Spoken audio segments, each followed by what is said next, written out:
നമസ്കാരം സുഹൃത്തുക്കളെ, എന്റെ പേര് Aswathy. Welcome to Harshitham edutech. Company LGS, VFA, ബഫ്കോ LD, ഡിഗ്രി ലെവൽ പരീക്ഷ, എല്ലാ പരീക്ഷകൾക്കും വേണ്ടി ഒരു 100 പ്രധാനപ്പെട്ട GK ക്വസ്റ്റ്യൻസിന്റെ ഡിസ്കഷൻ ആണ് ഇന്ന് എടുത്തിരിക്കുന്ന. ചോദ്യപേപ്പർ വില്ലേജ് ഫീൽഡ് അസിസ്റ്റന്റിന്റെ ചോദ്യപേപ്പർ തന്നെയാണ്. PSC ലാസ്റ്റ് നടത്തിയ വില്ലേജ് ഫീൽഡ് അസിസ്റ്റന്റ് 2025 നടത്തിയ വില്ലേജ് ഫീൽഡ് അസിസ്റ്റന്റ് ചോദ്യപേപ്പർ ആണ്. സ്റ്റാർട്ട് ചെയ്യാം. അപ്പൊ ഇതുപോലെ ഷോർട്ട് GK ക്വസ്റ്റ്യൻസും അതുപോലെ ഹോട്ട് ടോപ്പിക്സും കറണ്ട് അഫയേഴ്സും ഒക്കെ നമ്മുടെ ചാനൽ ഇങ്ങനെ വന്നുകൊണ്ടേയിരിക്കും. നമ്മുടെ ചാനൽ സബ്സ്ക്രൈബ് ചെയ്യാത്തവരുണ്ടെങ്കിൽ സബ്സ്ക്രൈബ് ചെയ്ത് വെച്ചേക്കാം. സ്റ്റാർട്ട് ചെയ്താലോ. പിന്നെ നമ്മുടെ ടെലഗ്രാം ചാനൽ ജോയിൻ ചെയ്യാൻ ആരെങ്കിലും ബാക്കിയുണ്ടെങ്കിൽ ഫസ്റ്റ് കമന്റ് ഒന്ന് ചെക്ക് ചെയ്തേക്കണേ. ലിങ്ക് ഞാൻ പിൻ ചെയ്ത് വെച്ചിട്ടുണ്ട്. അപ്പൊ ആദ്യത്തെ ചോദ്യത്തിലേക്ക് പോകാം. അതിനു മുന്നേ അതുമായിട്ട് ബന്ധപ്പെട്ട ഒരു ചോദ്യം ഞാൻ നിങ്ങളോട് ചോദിക്കട്ടെ.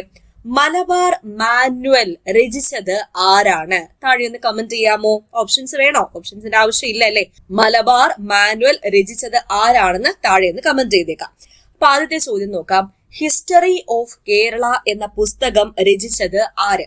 ഹിസ്റ്ററി ഓഫ് കേരള എന്ന പുസ്തകം രചിച്ചത് Sardar KM പണിക്കരാണ്. Sardar KM Panicker.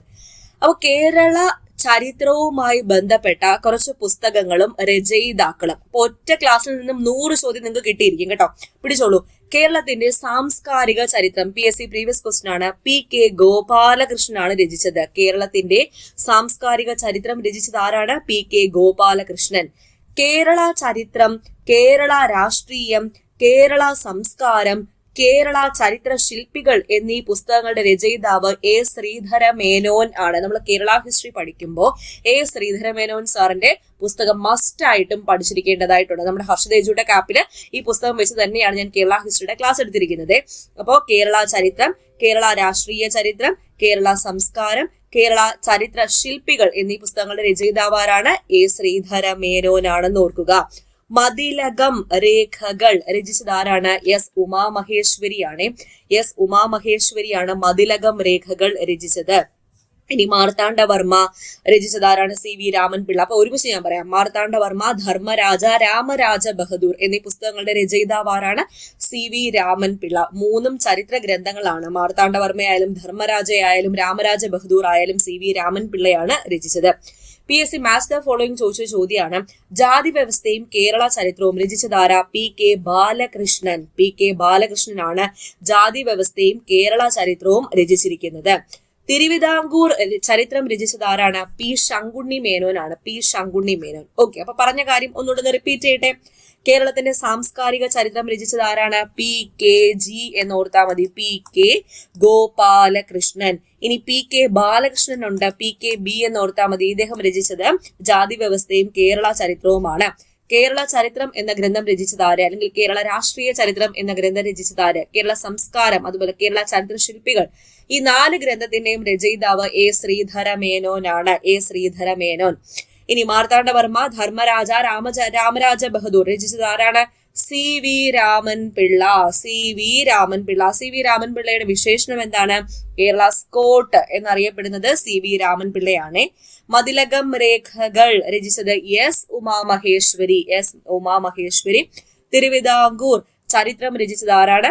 P. Shankunni മേനോനാണ്. P. ശങ്കുണ്ണി മേനോൻ. അടുത്ത ചോദ്യം നോക്കാം. മലയാളം സംസാരിക്കുന്ന പ്രദേശങ്ങളെ ഉൾപ്പെടുത്തി കേരളം രൂപീകരിക്കണമെന്ന് സൂചിപ്പിക്കുന്ന ഗ്രന്ഥം ഏതാണ്? 1.25 കോടി മലയാളികൾ. 1.25 കോടി മലയാളികൾ എന്ന ഗ്രന്ഥത്തിന്റെ രചയിതാവ് ആര്? EMS നമ്പൂതിരിപ്പാട്. EMS നമ്പൂതിരിപ്പാട്. കേരളത്തിലെ പ്രക്ഷോഭങ്ങളുമായി ബന്ധപ്പെട്ട പുസ്തകങ്ങൾ PSC എപ്പോഴും ചോദിക്കാറുണ്ട്. പിടിച്ചോളൂ കുറച്ച് പുസ്തകങ്ങൾ. നമ്മുടെ SCRT-യിലുള്ള ഫാക്ട് ആയിരുന്നു. കീഴരിയൂർ ബോംബ് കേസുമായി ബന്ധപ്പെട്ട് ഇരുമ്പഴിക്കുള്ളിൽ എന്ന ഗ്രന്ഥം രചിച്ചത് ആരാണ്? VA കേശവൻ നായർ. VA കേശവൻ നായരാണ് കീഴരിയൂർ ബോംബ് കേസുമായി ബന്ധപ്പെട്ട് ഇരുമ്പഴിക്കുള്ളിൽ എന്ന ഗ്രന്ഥം രചിച്ചത്. ഇടയ്ക്കൊരു കാര്യം പറഞ്ഞോട്ടെ. നമ്മുടെ LDC ബാച്ചിനെ പറ്റി ഒരുപാട് പേര് ചോദിച്ചിട്ടുണ്ടായിരുന്നു. LDC ബാച്ചിൽ ജോയിൻ ചെയ്യാൻ പറ്റുമോ? ഞാൻ ഇന്നലെ ഒരു പോസ്റ്റ് ഇട്ടിട്ടുണ്ടായിരുന്നേ. LDC ബാച്ചിലേക്ക് ഒരു 50 സീറ്റും കൂടെ ഞാൻ ആഡ് ചെയ്തിട്ടുണ്ട്. കാരണം ഇങ്ങനെ നിരന്തരം ചോദിച്ചുകൊണ്ടിരിക്കുക. നമ്മുടെ LDC ബാച്ച് സ്റ്റാർട്ട് ചെയ്തപ്പോഴത്തേക്കും പിള്ളേര് ക്ലാസിന്റെ ഞാൻ കൊണ്ടുപോകുന്ന ആ ഒരു രീതി പറഞ്ഞറിഞ്ഞിട്ടാണെന്ന് തോന്നുന്നു. 50 പേർക്കും കൂടെ ഞാൻ സീറ്റ് ആഡ് ചെയ്തിട്ടുണ്ട്. ഒരുപാട് പേര് വന്ന് ചോദിച്ച സ്ഥിതിക്ക് 50 പേർക്കൂടെ ഞാൻ സീറ്റ് ആഡ് ചെയ്തിട്ടുണ്ട്. അപ്പൊ എത്രയും വേഗം തന്നെ നിങ്ങൾ ജോയിൻ ചെയ്തോളാം. 2027 ഡിസംബർ വരെ വാലിഡിറ്റി ഉള്ള കോഴ്സാണ്. Full syllabus coverage. ഞാനാണ് കൂടുതൽ ക്ലാസ് ക്ലാസ്സുകൾ എടുക്കുന്നത്. ഫുൾ സിലബസ് കവറേജ് ആണ്. ക്ലാസ് ഒക്കെ ഞാൻ തന്നെയാണ് എടുക്കുന്നത്. അപ്പോൾ ഫുൾ സിലബസ് കവറേജ് ആണ്. GK, current affairs, maths, mental ability, English, Malayalam, എല്ലാ കാര്യങ്ങളും ഫുൾ സിലബസ് കവറേജ് ആണ്, ഇൻക്ലൂഡിംഗ് സ്പെഷ്യൽ ടോപ്പിക്, അഡീഷണൽ ആയിട്ട് short current affairs, monthly current affairs, PSC previous questions with related ഫാക്ട്സിന്റെ ഡിസ്കഷൻ ഉണ്ടായിരിക്കും. പഴയ SCRT, പുതിയ SCRT ചാപ്റ്റർ വൈസ് ആവശ്യമുള്ള NCERT ചാപ്റ്റേഴ്സ് എല്ലാം കൂടി ഉൾപ്പെടുന്ന പാക്കേജ് ആണ്. ടൈം ടേബിൾ അനുസരിച്ചാണ് ക്ലാസ് പോകുന്നത്. പിന്നെ ഒരു ദിവസം ഒരുപാടൊന്നും പഠിക്കേണ്ടതായിട്ട് വരുന്നില്ല. നമ്മുടെ ബാച്ച് കൂടുതലായിട്ടും കോൺസെൻട്രേറ്റ് ചെയ്യുന്നത് ഈ ജോലിക്ക് പോകുന്ന ആൾക്കാരെ, വീട്ടമ്മമാരെ, പഠനത്തിൽ ഗ്യാപ്പ് വന്ന ആൾക്കാരെ, സ്റ്റുഡൻസ്, ബിഗിനേഴ്സ് ഇവരെയൊക്കെയാണ്. അതുകൊണ്ട് തന്നെ ഇവർക്ക് പഠിച്ചെടുക്കാൻ സമയം വേണം. അപ്പോൾ ഒരു ദിവസം 2 hours അല്ലെങ്കിൽ 2.5 hours മാത്രമേ ക്ലാസ് വരുന്നുള്ളൂ. അപ്പോൾ വൃത്തിയായിട്ട് നിങ്ങൾക്ക് പഠിച്ചു പോവാം. പിന്നെ തിങ്കൾ മുതൽ വെള്ളി വരെ നിങ്ങൾ പഠിക്കുന്ന കാര്യങ്ങളുടെ റിവിഷൻ ആയിരിക്കും ശനി ഞായറും പുതിയതായിട്ട് പഠിക്കേണ്ട ആവശ്യമൊന്നുമില്ല, പുതിയതായിട്ട് പഠിക്കേണ്ട കാര്യങ്ങളൊന്നുമില്ല. ഈ തിങ്കൾ മുതൽ വെള്ളി വരെ നിങ്ങൾ എന്താണോ പഠിച്ചത് ആ കാര്യങ്ങൾ ഒന്നുകൂടെ മനസ്സിൽ ഉറപ്പിക്കാൻ വേണ്ടി ശനി ഞായറും റിവിഷനാണ്, ഞായറാഴ്ച പരീക്ഷ. പിന്നെ മന്ത്ലി റിവിഷനും വരുന്നുണ്ട്, അതുപോലെ വീക്ക്ലി റിവിഷനും വരുന്നുണ്ട് വിത്ത് എക്സാംസ് ആണ്. അപ്പോൾ എത്രയും വേഗം തന്നെ ജോയിൻ ചെയ്തോളാം. പിന്നെ ഏറ്റവും വലിയ പ്രത്യേകത, നിങ്ങൾക്ക് നോട്ട്സ് പ്രിന്റ് എടുക്കാൻ പറ്റും കേട്ടോ, പ്രിന്റബിൾ നോട്ട്സ് ഉൾപ്പെടെയാണ്. അപ്പോൾ ഹർഷിതം എജുടെക് ആപ്പ് ഐഫോണിലും ആൻഡ്രോയിഡ് ഫോണിലും കമ്പ്യൂട്ടറിലും ഒക്കെ നിങ്ങൾക്ക് യൂസ് ചെയ്യാൻ പറ്റുന്നതാണ്. ലിങ്ക് ഞാൻ ഫസ്റ്റ് കമന്റിൽ കൊടുത്തേക്കാം. ഇനിയും കോഴ്സിനെ പറ്റി നിങ്ങൾക്ക് ഡൗട്ട് ഉണ്ടെങ്കിൽ ഞാൻ ഫസ്റ്റ് കമന്റിൽ തന്നെ നമ്മുടെ ടെക്നിക്കൽ ടീമിന്റെ വാട്സ്ആപ്പ് നമ്പർ കൊടുത്തേക്കാം. അവർക്ക് വാട്സ്ആപ്പിൽ മെസ്സേജ് അയച്ച് കോൺടാക്ട് ചെയ്ത് സംസാരിക്കാവുന്നതാണ് കേട്ടോ. അപ്പോൾ കോൾ ചെയ്യേണ്ട, നിങ്ങൾ അതിലോട്ട് മെസ്സേജ് അയച്ചാൽ അവർ അപ്പം തന്നെ റിപ്ലൈ തരും കേട്ടോ. അപ്പോൾ സെറ്റ് അല്ലേ? അപ്പോൾ LDC ബാച്ചിന്റെ കാര്യം ഞാൻ ഒന്നുകൂടെ ഓർമ്മിപ്പിക്കുന്നു. ഇത്രയും വേഗം തന്നെ നിങ്ങൾ ജോയിൻ ചെയ്തോണേ. അപ്പോൾ കേരള രാഷ്ട്രീയ ചരിത്രം അല്ലെങ്കിൽ കേരളത്തിലെ പ്രക്ഷോഭങ്ങളുമായി ബന്ധപ്പെട്ട പുസ്തകങ്ങളിലേക്ക് നമ്മൾ ഡിസ്കസ് ചെയ്തുകൊണ്ടിരുന്നത് പറഞ്ഞത് ഇരുമ്പഴിക്കുള്ളിൽ എന്ന് പറയുന്നത് കീഴരിയൂർ ബോംബ് കേസുമായി ബന്ധപ്പെട്ട് ഒരു ഗ്രന്ഥം രചിച്ചിട്ടുണ്ടായിരുന്നു BA കേശവൻ നായർ. അതാണ് ഇരുമ്പഴിക്കുള്ളിൽ. എന്താണ് ഈ Keezhariyur bomb case? Quit India പ്രക്ഷോഭവുമായി ബന്ധപ്പെട്ട് കേരളത്തിൽ നടന്ന സംഭവം, കോഴിക്കോട് ജില്ലയിൽ നടന്ന സംഭവമാണ് കീഴരിയൂർ ബോംബ് കേസ്. അടുത്ത ഗ്രന്ഥം നോക്കാം. കേരള സിംഹം. PSC നിരവധി തവണ ചോദിച്ചിട്ടുള്ള ചോദ്യം. കേരള സിംഹം എന്ന പുസ്തകം രചിച്ചത് ആര്? സർദാർ KM പണിക്കരാണ് കേരള സിംഹം എന്ന പുസ്തകം രചിച്ചത്. പഴശ്ശി സമരങ്ങൾ, PSC പ്രീവിയസ് ക്വസ്റ്റ്യൻ ആണ്. പഴശ്ശി സമരങ്ങൾ എന്ന പുസ്തകം രചിച്ചത് ആരാണ്? KKN കുറുപ്പ്. ആരാണ്? KKN കുറുപ്പ്. KKN കുറുപ്പാണ് പഴശ്ശി സമരങ്ങൾ, സ്മാരകങ്ങളല്ല, പഴശ്ശി സമരങ്ങൾ എന്ന പുസ്തകം രചിച്ചത്. മലബാർ കലാപം എന്ന പുസ്തകം രചിച്ചത് ആരാണ്? K. മാധവൻ നായരാണ് മലബാർ കലാപം എന്ന പുസ്തകം രചിച്ചത്. ഇനി ഓരോരോ സമരങ്ങളുമായി ബന്ധപ്പെട്ട പുസ്തകം പറയട്ടെ. ഒന്ന്, പുന്നപ്ര വയലാർ സമരചരിത്രം വിവരിക്കുന്ന KV മോഹൻകുമാറിന്റെ കൃതി ഏതാണ്? ഉഷ്ണരാശി. വയലാർ പുരസ്കാരം ലഭിച്ച കൃതിയാണ് ഉഷ്ണരാശി. കരപ്പുറത്തിന്റെ ഇതിഹാസം രചിച്ചതാരാ? KV മോഹൻകുമാർ. ഇതിന്റെ പ്രമേയം എന്തായിരുന്നു? പുന്നപ്ര വയലാർ സമരചരിത്രമാണെന്ന് ഓർക്കുക.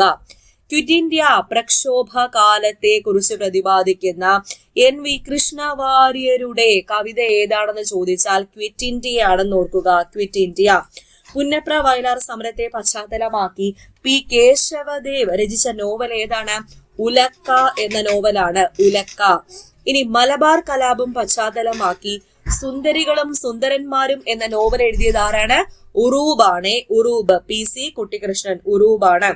പുന്നപ്ര വയലാർ സമരത്തെ പശ്ചാത്തലമാക്കി തന്നെ തകഴി ശിവശങ്കരപിള്ള രചിച്ച നോവൽ ഏതാണെന്ന് ചോദിച്ചാൽ തലയോട് എന്ന നോവലാണ്. ഏതാണ്? തലയോട്. ഇനി കയ്യൂർ സമരവുമായി ബന്ധപ്പെട്ട് 2 ഗ്രന്ഥങ്ങൾ നിങ്ങൾ ഓർത്തിരിക്കേണ്ടതായിട്ടുണ്ട്. ആദ്യത്തേത് ഒരു നോവലാണ്.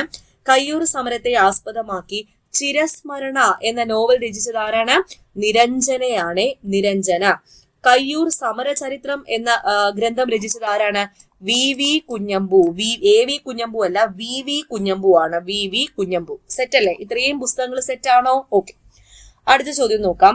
പഞ്ചശീല തത്വങ്ങളിൽ ഒപ്പുവെച്ച രാജ്യങ്ങൾ ഏതൊക്കെയാണ്? ഇന്ത്യയും ചൈനയുമാണ് പഞ്ചശീല തത്വങ്ങളിൽ ഒപ്പുവെച്ചത്. ഇന്ത്യയുടെ വിദേശ നയത്തിന്റെ പ്രധാന തത്വങ്ങളിൽ ഒന്നാണ് പഞ്ചശീല തത്വങ്ങൾ. 1954 ഇന്ത്യൻ പ്രധാനമന്ത്രിയായ ജവഹർലാൽ നെഹ്റുവും ചൈനീസ് പ്രീമിയറായ ചൗ എൻലായും തമ്മിലാണ് പഞ്ചശീല തത്വങ്ങളിൽ ഒപ്പുവെച്ചത്. ഇന്ത്യൻ വിദേശ നയത്തിന്റെ പ്രധാനപ്പെട്ട മറ്റൊരു തത്വമാണ് ചേരിചേരായ്മ. എന്താണ് ഈ ചേരിചേരായ്മ? മുതലാളിത്ത ചേരിയിലും സോഷ്യലിസ്റ്റ് ചേരിയിലും ഉൾപ്പെടാതെ സ്വതന്ത്രമായി നിൽക്കാൻ തീരുമാനിച്ച രാഷ്ട്രങ്ങളുടെ ഒരു സംഘടന തന്നെ രൂപീകരിച്ചു. അവർ സ്വീകരിച്ച നയമാണ് ചേരിചേരായ്മ. ഇവര് രൂപീകരിച്ച സംഘടനയുടെ പേരാണ് നാം, നോൺ അലൈൻഡ് മൂവ്മെന്റ് അല്ലെങ്കിൽ ചേരിചേരാ പ്രസ്ഥാനം. ഈ നാം എന്ന ആശയം ആദ്യമായി അവതരിപ്പിച്ചത് ആരാണ്? നാം എന്ന ആശയം ആദ്യമായി അവതരിപ്പിച്ചത് VK കൃഷ്ണമേനോനാണ്. VK കൃഷ്ണമേനോൻ.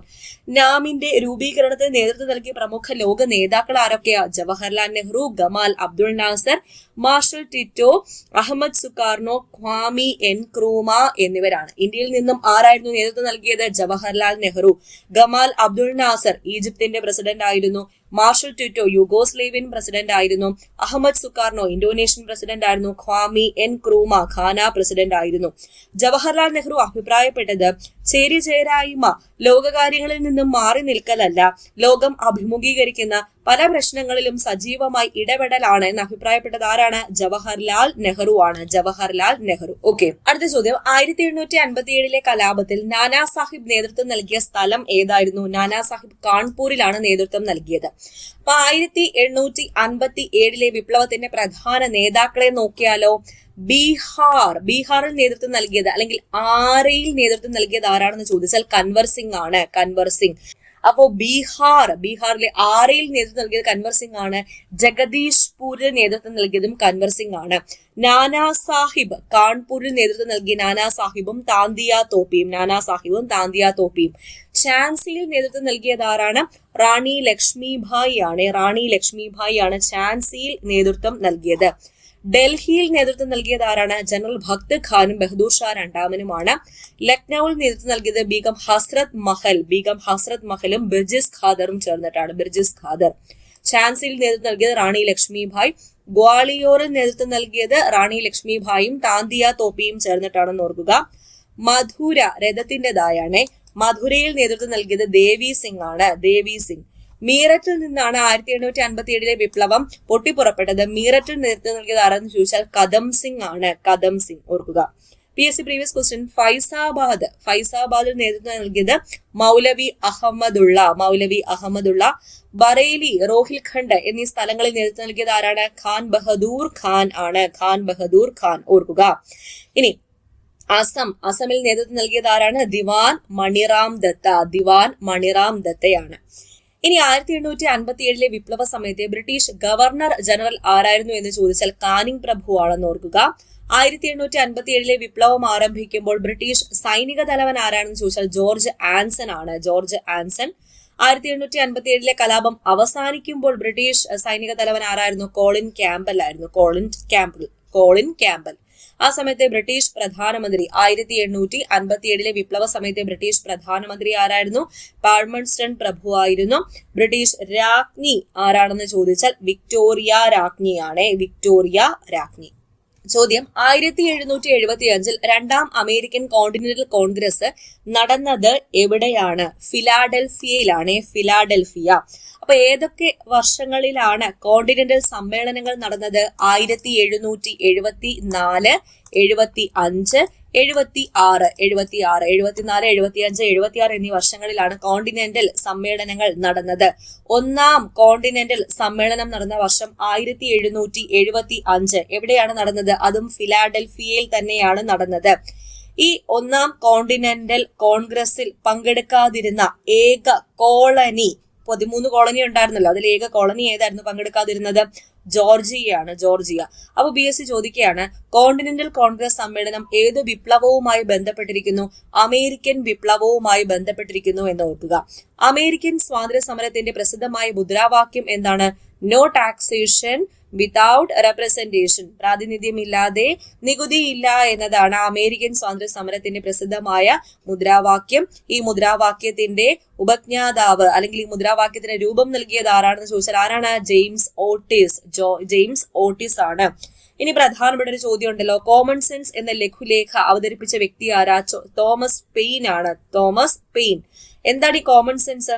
അമേരിക്കൻ സ്വാതന്ത്ര്യ സമരവുമായി ബന്ധപ്പെട്ട ലഘുലേഖനമാണ് കോമൺ സെൻസ്. ഇത് രചിച്ചത് ആരാണ്? തോമസ് പെയിൻ ആണ്. തോമസ് പെയിന്റെ ഒരു കോട്ടുണ്ടല്ലോ, ഇംഗ്ലണ്ടിൽ നിന്ന് വേർപിരിയുകയാണ് അമേരിക്കക്കാരെ സംബന്ധിച്ച് വിവേകപൂർവമായ പ്രവൃത്തി എന്ന കോമൺ സെൻസ് എന്ന ലഘുലേഖനത്തിൽ പ്രഖ്യാപിച്ചത് ആരാണെന്ന് ചോദിച്ചാൽ ഇദ്ദേഹം തന്നെയാണ് Thomas pain. Okay, continental Congress സമ്മേളനം, മൂന്നാമത്തെ കോണ്ടിനെന്റൽ കോൺഗ്രസ് സമ്മേളനം നടന്നത് 76-ലാണ്. കോണ്ടിനെന്റൽ കോൺഗ്രസ് സ്വാതന്ത്ര്യ പ്രഖ്യാപനം നടത്തിയതും 76 തന്നെ. 76 ആ ഡേറ്റ് വളരെ ഇമ്പോർട്ടന്റ് ആണ്. ജൂലൈ മാസം 4, 76 ജൂലൈ മാസം 4 ഓർക്കുക. ഓക്കെ. അമേരിക്കയുടെ ആദ്യത്തെ പ്രസിഡന്റ് ആരാ? George Washington. ആദ്യത്തെ വൈസ് പ്രസിഡന്റ് ആരാണ്? John Adams. ഈ ജോൺ ആദംസ് തന്നെയാണ് അമേരിക്കയുടെ രണ്ടാമത്തെ പ്രസിഡന്റ് ആയിട്ട് നിയമിതനായത്.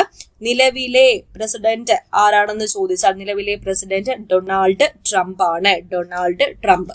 അടുത്ത ചോദ്യം നോക്കാം. ഐക്യരാഷ്ട്രസഭയുടെ ഇപ്പോഴത്തെ സെക്രട്ടറി ജനറൽ ആരാണ്? ആന്റോണിയോ ഗ്യൂട്ടറിസ് ആണ്. ഇദ്ദേഹത്തിന്റെ രാജ്യം പോർച്ചുഗീസുകാരനായ ആന്റോണിയോ ഗ്യൂട്ടറിസ് ആണ് ഐക്യരാഷ്ട്രസഭയുടെ ഇപ്പോഴത്തെ സെക്രട്ടറി ജനറൽ. താഴെ തന്നിരിക്കുന്ന വാദങ്ങളിൽ പ്രാദേശികവാദത്തിന് ഉദാഹരണമല്ലാത്തത് ഏത്? പ്രാദേശികവാദത്തിന് ഉദാഹരണമല്ലാത്തത് ചക്രവാതം, അത് സൈക്ലോൺ ആണ്. ബാക്കിയൊക്കെ ഒരു പ്രദേശത്ത് അടിക്കുന്ന കാറ്റുകളാണ്. ചിനൂക്ക്, ലൂ, ഹർമാറ്റൻ, ഡോക്ടർ എന്നറിയപ്പെടുന്ന വാദം ഏതാണ്? ഹർമാറ്റൻ. ഓക്കെ, ഇവയൊക്കെ എന്താണ്? പ്രാദേശിക വാദത്തിന് ഉദാഹരണങ്ങളാണ്. അടുത്തത്, ആഗ്നേയശിലയുമായി ബന്ധമില്ലാത്ത സവിശേഷത തന്നിരിക്കുന്നവയിൽ നിന്നും കണ്ടെത്തുക. ആഗ്നേയശിലയുമായി ബന്ധമില്ലാത്തത് കേരളത്തിലെ ഏറ്റവും അധികം കാണപ്പെടുന്ന ശില. കേരളത്തിലെ ഏറ്റവും കൂടുതൽ കാണപ്പെടുന്ന ശില ഏതാ? കായാന്തരിത ശിലയല്ലേ? മെറ്റമോർഫിക് റോക്ക് അല്ലേ? ബാക്കി മൂന്നും ശരിയാണ്. ഈ ശിലയെ പ്രാഥമിക ശില എന്ന് വിളിക്കുന്നു. ഈ ശിലയ്ക്ക് ഒരു ഉദാഹരണമാണ് ബസാൾട്ട്. ഈ ശിലകൾ ഭൂമിക്കകത്തും പുറത്തും രൂപം കൊള്ളുന്നു. ശരിയാണേ. അപ്പൊ ആഗ്നേയശില, ഇഗ്നിയസ് റോക്ക് എന്ന് പറയും. ലാറ്റിൻ ഭാഷയിലെ ഇഗ്നിയസ് എന്ന വാക്കിന്റെ അർത്ഥം എന്താണ്? അഗ്നി. അഗ്നി എന്നാണ്. അതായത് ഭൂവൽക്കത്തിലെ വിടവുകളിലൂടെ പുറത്തേക്ക് ഉയരുന്ന ഉരുകിയ ശിലാദ്രവം അഥവാ മാഗ്മയും ലാവയും ഭൗമ ഉപരിതലത്തിൽ വെച്ചോ ഭൂവൽക്കത്തിനുള്ളിൽ വെച്ചോ തണുത്തുറഞ്ഞു രൂപം കൊള്ളുന്ന ശിലകളാണ് ആഗ്നേയ ശിലകൾ. ആഗ്നേയ ശിലകളാണ് മാതൃശില അഥവാ പ്രൈമറി റോക്സ് എന്ന പേരിൽ അറിയപ്പെടുന്നത് എന്ന് ഓർക്കുക. അപ്പൊ അഗ്നിപർവ്വത സ്ഫോടനത്തിലൂടെ രൂപപ്പെടുന്ന ശില ഏതാണ്? ആഗ്നേയ ശിലയാണ്. ആഗ്നേയ ശില. പ്രാഥമിക ശില, പിതൃശില, അടിസ്ഥാന ശില എന്നീ പേരുകളിൽ അറിയപ്പെടുന്നു. ശിലകളുടെ മാതാവ് എന്ന പേരിൽ അറിയപ്പെടുന്നു. അഗ്നി പർവ്വത ജന്യ ശിലകൾ എന്നറിയപ്പെടുന്നു. ഏതാണ്? ആഗ്നേയ ശില. ഫോസിലുകൾ ഇല്ലാത്ത ശിലകൾ എന്നറിയപ്പെടുന്നു. ലോഹ അയിരുകളുടെ മുഖ്യ ഉറവിടമാണ് ആഗ്നേയ ശില. ഫോസിലുകൾ കാണപ്പെടുന്നത് അവസാദ ശിലയിലാണ്, അഥവാ സെഡിമെന്ററി റോക്കിലാണ് കാണപ്പെടുന്നത്. ശിലകളെ കുറിച്ചുള്ള പഠനം ഏതു പേരിൽ അറിയപ്പെടുന്നത്? പെട്രോളജി എന്ന പേരിലാണ് അറിയപ്പെടുന്നത്. പെട്രോളജി എന്ന പേരിലാണ് അറിയപ്പെടുന്നത്. അടുത്ത ചോദ്യം, എന്താണ് ക്ലിഫ്? തിരമാലയുമായി ബന്ധപ്പെട്ട ഭൂരൂപമാണ് ക്ലിഫ്. തിരമാലയുമായി ബന്ധപ്പെട്ട ഭൂരൂപമാണ് ഏത്? ക്ലിഫ്. അടുത്ത ചോദ്യം, താഴെ പറയുന്നവയിൽ കൂട്ടത്തിൽ ചേരാത്ത ഭൂരൂപം ഏതാണെന്ന് തിരിച്ചറിയുക. ടെറായി ആണ്. ടെറായി. ഇവിടെ എന്താണ് ടെറായി കൂട്ടത്തിൽ ചേരാത്തത്? ഈ തന്നിരിക്കുന്ന ബാക്കി 3 അപവഹന ഗർത്തമായാലും കൂൺശിലയായാലും മണൽമേടുകളായാലും കാറ്റിന്റെ അപരദനം, നിക്ഷേപണം എന്നിവ വഴി മരുഭൂമികളിലും മറ്റും ഉണ്ടാകുന്ന ഭൂരൂപമാണ്. അപവഹന ഗർത്തം, ഡിഫ്ലേഷൻ ഹോളോസ് എന്ന് പറയും. കാറ്റ് മണൽ നീക്കം ചെയ്യുന്നത് വഴി ഭൂമിയിൽ ഉണ്ടാകുന്ന കുഴികളാണ് ഈ അപവഹന ഗർത്തം. കൂൺശിലകൾ, മഷ്റൂം റോക്സ് എന്ന് പറയുന്നത് കാറ്റിന്റെ അപരദന ഫലമായി മുകൾ ഭാഗം വിസ്താരമുള്ളതും താഴെ ഭാഗം ഇടുങ്ങിയതുമായ പാറകളാണ്. മണൽമേടുകൾ എന്ന് പറയുമ്പം സാൻഡ് ഡ്യൂൺസ് ആണ്. കാറ്റ് മണൽ ഒരിടത്ത് നിക്ഷേപിക്കുന്നത് വഴി ഉണ്ടാകുന്നതാണ്. ടെറായി എന്താണ്? നദികളുടെ പ്രവർത്തനത്താൽ ഉണ്ടാകുന്ന ലാൻഡ്ഫോം ആണ് ടെറായി. ഹിമാലയ പർവ്വത നിരകൾക്ക് താഴെയായിട്ട് നദികൾ ഒഴുക്കിക്കൊണ്ടുവരുന്ന എക്കൽ മണ്ണും മണലും അടിഞ്ഞുകൂടി രൂപപ്പെട്ട ചതുപ്പ് നിലങ്ങളാണ് ടെറായി. അപ്പൊ കാറ്റിന്റെ പ്രവർത്തന ഫലമായി രൂപപ്പെട്ടതാണോ? അല്ല, മറിച്ച് നദികളുടെ നിക്ഷേപണ ഫലമായിട്ടാണ് രൂപപ്പെട്ടിരിക്കുന്നത്. അപ്പൊ അപവഹന ഗർത്തം കാറ്റിന്റെ അപരദനം മൂലമാണ്. കൂൺശില കാറ്റിന്റെ അപരദനം മൂലമാണ്. മണൽമേട് കാറ്റിന്റെ നിക്ഷേപണം മൂലമാണ്. ടെറായി നദികളുടെ നിക്ഷേപണം മൂലമാണെന്ന് ഓർക്കുക. ഇതാണ് വ്യത്യാസം. ഓക്കെ, അപ്പൊ നമ്മള് ഇത്രയും ക്വസ്റ്റ്യൻസ് ഡിസ്കസ് ചെയ്തിട്ടുണ്ട്. ഇനി രവീന്ദ്രനാഥ ടാഗോറിനെ പറ്റി കൂടി കുറെ പോയിന്റ്സ് പറഞ്ഞതിന് ശേഷം നമുക്ക് ഈ ക്ലാസ് അവസാനിപ്പിക്കാം. നോക്കിയാലോ, രവീന്ദ്രനാഥ ടാഗോർ നൊബേൽ സമ്മാനം നേടിയ ആദ്യ ഏഷ്യക്കാരൻ ആരാണെന്ന് ചോദിച്ചാൽ രവീന്ദ്രനാഥ ടാഗോർ ആണ്. ഗാന്ധിജിയെ മഹാത്മാ എന്ന് വിശേഷിപ്പിച്ച വ്യക്തി ആരാണെന്ന് ചോദിച്ചാൽ രവീന്ദ്രനാഥ ടാഗോർ ആണ്. ഗുരുദേവ് എന്നറിയപ്പെട്ട ഇന്ത്യൻ കവി ആരാണ്? രവീന്ദ്രനാഥ ടാഗോർ. അപ്പൊ ഈ രവീന്ദ്രനാഥ ടാഗോറിനെ ഗുരുദേവ് എന്ന് വിശേഷിപ്പിച്ചത് ആരാണ്? ഗാന്ധിജിയാണ് വിശേഷിപ്പിച്ചത്. ജവഹർലാൽ നെഹ്റു ടാഗോറിനെ എങ്ങനെയാ വിശേഷിപ്പിച്ചത്? എന്റെ ഗുരുനാഥൻ എന്നാണ് വിശേഷിപ്പിച്ചത്. എന്റെ ഗുരുനാഥൻ. കൂടാതെ ജവഹർലാൽ നെഹ്റുവിനെ ഋതുരാജൻ എന്ന് വിശേഷിപ്പിച്ചത് ആരാണ്? ടാഗോർ ആണ്. എന്റെ ഗുരുനാഥൻ എന്ന ടാഗോറിനെ വിശേഷിപ്പിച്ച ജവഹർലാൽ നെഹ്റു ആണെങ്കിൽ ജവഹർലാൽ നെഹ്റുവിനെ ഋതുരാജൻ എന്ന് വിശേഷിപ്പിച്ചത് ടാഗോർ ആണ്. ബംഗ്ലാദേശിന്റെ ദേശീയ ഗാനമായ അമർ സോന ബംഗ്ല രചിച്ചു. ഇന്ത്യയുടെ ദേശീയ ഗാനമായ ജനഗണമന എന്നിവയൊക്കെ രചിച്ചത് ആരാണ്? രവീന്ദ്രനാഥ ടാഗോർ ആണെന്ന് ഓർക്കുക. ഇന്ത്യയുടെ മഹാനായ മനുഷ്യസ്നേഹി എന്ന രവീന്ദ്രനാഥ ടാഗോറിനെ വിശേഷിപ്പിച്ചത് ആരാണ്? അതും ജവഹർലാൽ നെഹ്റു ആണ്. ഇന്ത്യയുടെ മഹാനായ മനുഷ്യസ്നേഹി. ഇന്ത്യയുടെ മഹാനായ കാവൽക്കാരൻ എന്ന രവീന്ദ്രനാഥ ടാഗോറിനെ വിശേഷിപ്പിച്ചത് ആരാണ്? ഗാന്ധിജിയാണ്. ഗാന്ധിജി. താജ്മഹലിനെ കാലത്തിന്റെ കവൽത്തടത്തിലെ കണ്ണുനീർ തുള്ളി എന്ന് വിശേഷിപ്പിച്ച വ്യക്തി ആരാണ്? ടാഗോർ ആണെന്ന് ഓർക്കുക. ടാഗോർ. ടാഗോറിന് സാഹിത്യത്തിന് നൊബേൽ സമ്മാനം നേടിക്കൊടുത്ത കൃതി ഗീതാഞ്ജലിയാണ്. വർഷം 1913. ഓക്കെ, അപ്പൊ ഇത്രയും ക്വസ്റ്റ്യൻസ് ആണ് ഡിസ്കസ് ചെയ്തത്. ഏകദേശം 100-ലധികം ചോദ്യങ്ങൾ നമ്മൾ ഡിസ്കസ് ചെയ്തിട്ടുണ്ട്. മനസ്സിലായെന്ന് വിചാരിക്കുകയാണ്. അപ്പൊ നേരത്തെ പറഞ്ഞതുപോലെ നമ്മുടെ LEC ബാച്ച് ഹർഷിതം എഡ്യൂടെക്കിൽ ഞാൻ അഡ്മിഷൻ ഓപ്പൺ ആക്കിയിട്ടുണ്ട്. നിങ്ങൾക്ക് വേണ്ടി എത്രയും വേഗം തന്നെ ജോയിൻ ചെയ്യാത്തവർ ജോയിൻ ചെയ്യുക, നമ്മുടെ ബാച്ചിൽ മെമ്പർ ആകുക. ആദ്യത്തെ 100-ൽ ഒരാൾ നിങ്ങൾ ആകണം. ആ ഒരു ദൃഢനിശ്ചയത്തോടു കൂടി സ്റ്റാർട്ട് ചെയ്തിരിക്കുന്ന ബാച്ചാണ്. ഒപ്പം നിൽക്കുക, കട്ടയ്ക്ക് കൂടെ നിൽക്കുക. ഹർഷിതം എഡ്യൂടെക് എപ്പോഴും നിങ്ങളുടെ കൂടെ ഉണ്ടായിരിക്കും. ഓക്കെ, അപ്പൊ അടുത്ത ക്ലാസ്സിൽ വീണ്ടും കാണാം. All the best for your exams. God bless you all. Thank you.